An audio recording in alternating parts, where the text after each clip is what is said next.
So for my interesting cultural ritual that is not basically commonly seen practiced here in the U.S., I picked Baba Uma Darga, and I'm sorry if I don't pronounce that correctly, but it is a ritual that is practiced in India. So this is basically a baby throwing ritual, and the infants that participate in it are typically between 12 and 24 months old, so like 1 to 2 years old. The ritual is supposed to bring good luck and fortune to the current family and the future family of that child. And the ritual has been in place for 500 to 700 years, so it's a very commonly practiced thing in India, and it's common throughout India.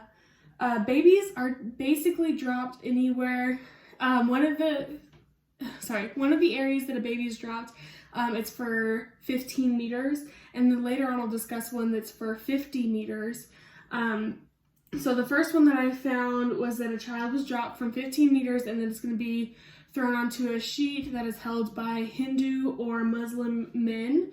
And these men are either members of like their religious church or denomination, or they're going to be important men in that child's life. So the significance of the ritual, again, this ritual has been practiced for hundreds of years, and it has become very important practice for the people of India. It is widely practiced throughout India. It's not just concentrated in one specific city. The 15-meter drop was taking place in Solapur, India. So overall, this practice, like I said, is supposed to bring good luck and good fortune to that child and their future family, and even their current families, since they do it from infancy.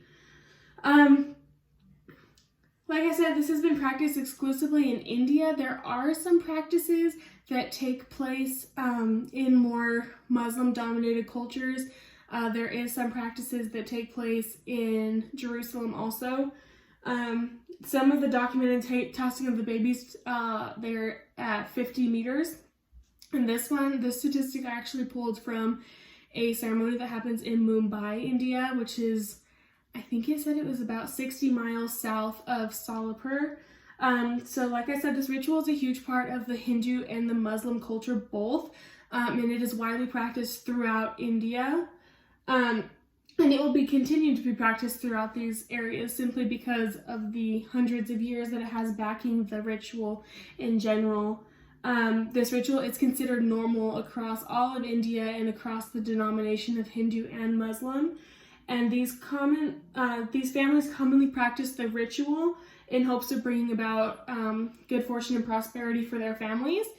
So that could be in monetary terms, it could be in relationships, it could be in accomplishments. That encompasses a wide range of things, not just, say, financially. It encompasses a wide variety of, basically, of what they're hoping to wish upon these babies. As far as the artifacts used, there isn't very many. There's basically like the infant, there is the balcony that the infant is thrown off of, there's the men that hold the linen, and then there's the linen that the baby's tossed onto. So I did pull a couple of pictures. Basically when these things happen, it's kind of similar to like a baptism. It does take place in a very religious space, and there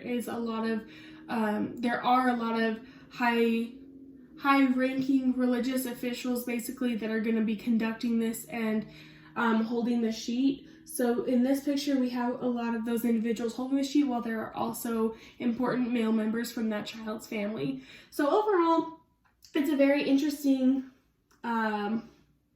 practice. I wouldn't necessarily have my children practice it, but that's okay. Everybody can do their own thing, but it was very interesting to learn about it and learn about other cultures. So I did appreciate that opportunity. Thank you.